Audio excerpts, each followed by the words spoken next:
नमस्कार। आज हम बात करने जा रहे हैं शिक्षक के सिलेक्शन हेतु जो सरकार बीपीएससी एग्जामिनेशन कंडक्ट कर रही है और कल जो एग्जामिनेशन हुए फर्स्ट फेज़ के, उसमें जो प्रश्न के बहुत ही आउट ऑफ सिलेबस, पहले तो सिलेबस का निर्धारण न होना और उसके बाद बहुत ही टफ प्रश्न पूछे गए। ऐसा माना जा रहा है कि बिहार के 90 से 95% जो प्रशिक्षणार्थी थे वो 20 प्रश्न का भी उत्तर नहीं दे पाए हैं। इससे स्पष्ट हो जाती है कि बीपीएससी जो मनसा पाले हुई थी कि हम किसी भी पोजीशन में हमारे पास रिक्ति पद तो होंगे, परंतु हम इस एग्ज़ाम को जिस तरह से दिखाएंगे और निश्चित रूप से बीपीएससी का जो लक्ष्य है कि एक बार में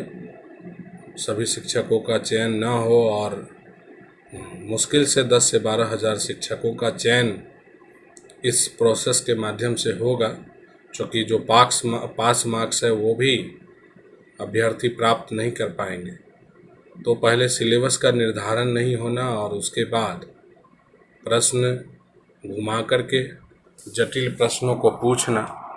निश्चित रूप से बिहार के शिक्षक अभ्यर्थियों के लिए दुर्भाग्यपूर्ण है। और बीपीएससी की एग्जामिनेशन की जो प्रक्रिया है, जो हम लोगों को लग रहा था कि ये कंटिन्यूअसली अब चलेगा और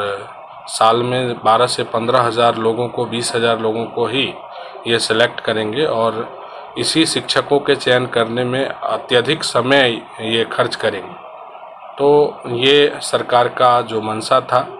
वो इसमें पूरा दिख रहा है। और कल के एग्जामिनेशन में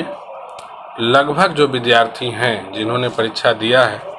वो सब मान चुके हैं कि मेरा सिलेक्शन नहीं हो रहा है, चूँकि कोई 10 प्रश्न, कोई 12 प्रश्न, कोई 15 प्रश्न, कोई 6 प्रश्न, कोई 8 प्रश्न कॉन्फिडेंशियल बनाए हैं। उसके अलावा नेगेटिव मार्किंग नहीं होने के कारण तुक्का लगाए हैं, जिससे कि उनको एक उम्मीद है, पर वो भी उम्मीद नहीं कही जा सकती है, क्योंकि जो आप कॉन्फिडेंशियल प्रश्न बनाते हैं उसी प्रश्नों के आधार पे आपका सिलेक्शन टिका हुआ है। तो 2, 4, 5 प्रश्न आपके सही भी हो जाए उससे कोई मतलब नहीं है। कुल मिला जुला करके बीपीएससी का जो प्रयास है कि वैकेंसी जितनी है उतना सिलेक्शन नहीं लेना, और सरकार की जो दूसरी मंशा भी है कि बाहर के शिक्षकों का यहाँ पर लाना, तो इस एग्जामिनेशन से स्पष्ट हो रहा है कि यहाँ के अभ्यर्थियों को कम मौका तो मिलेगा, परंतु सिलेबस का निर्धारण ही सही नहीं होगा और प्रश्न की जटिलताएं बहुत अधिक होगी, जिसके कारण वो फेस ही नहीं कर पाएंगे। तो फिलहाल डीएलएड के जितने भी सीटेट पास करके, टेट पास करके प्रशिक्षणार्थी एग्ज़ाम दिए, आपको शुभकामनाएं,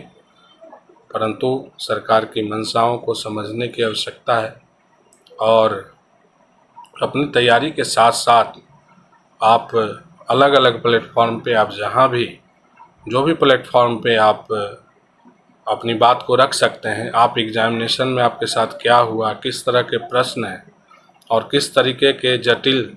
प्रश्नों को पूछ करके और बीपीएससी सिलेक्शन न हो, बिहारियों को ये सिलेक्शन करने के लिए नहीं बल्कि छांटने की प्रक्रिया के लिए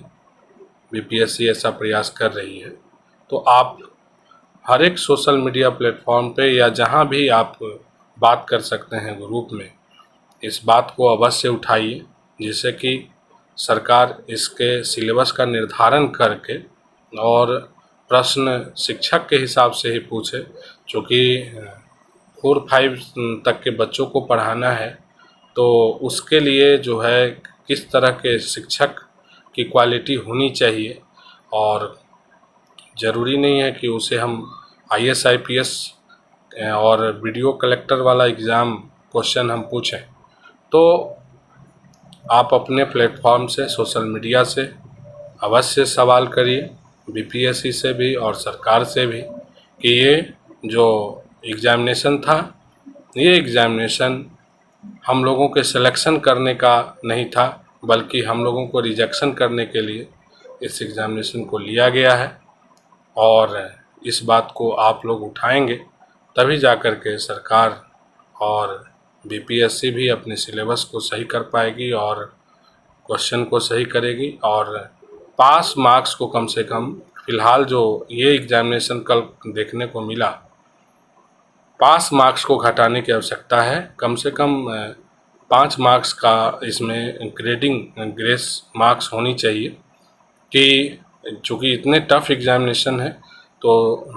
हम चाहेंगे कि बीपीएससी इसमें ग्रेस मार्क्स कम से कम 5 मार्क्स दे, जिससे कि ज़्यादा से ज़्यादा प्रशिक्षणार्थियों का चयन हो सके। Thank you. 5 ग्रेस मार्क्स के लिए आप अवश्य आवाज़ उठाएं। धन्यवाद।